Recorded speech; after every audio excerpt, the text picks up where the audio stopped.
تصغر نعم الله سبحانه وتعالى عليه بالعافية. واحد داخل المسجد، قال وجد شيخ كبير، قال أول حاجة أعمى ومقعد يعني مكسر،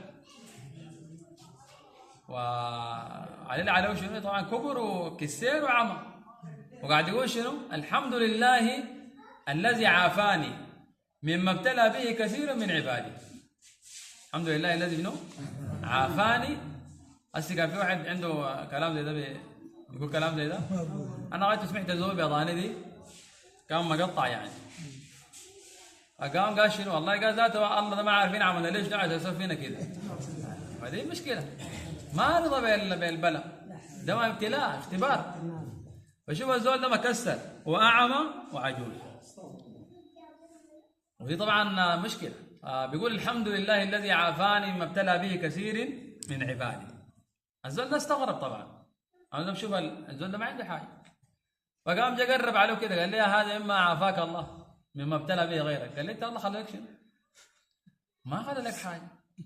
كيرعين ما عندك تمشي بين، وعينين تشوف بين ما عندك، ومعجز يعني ما عندك شنو حركه، يعني انت بعد تبقى زي التلفزيون يدخلوك ويمرقوك.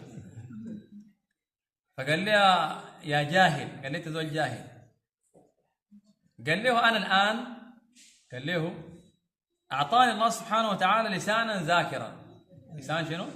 ذاكر، وقلبا حاضرا، وجسدا على البلاء شنو؟ صابرا. دي انت قال لي ما عندك، دي قال كان جاتك كلام زي ده انت معنا ما حتصبر على الكلام ده. وفعلا الزول اللي بيقول له الله اداك شنو معناه، اذا الله يبتلاه باي حاجه بيسقط في هذا الابتلاء. ربنا سبحانه وتعالى يبتلي الانسان، الدنيا دار بلا. الف لام ميم حسب الناس ان يدركوا وان يقولوا امنا وهم لا يفتنون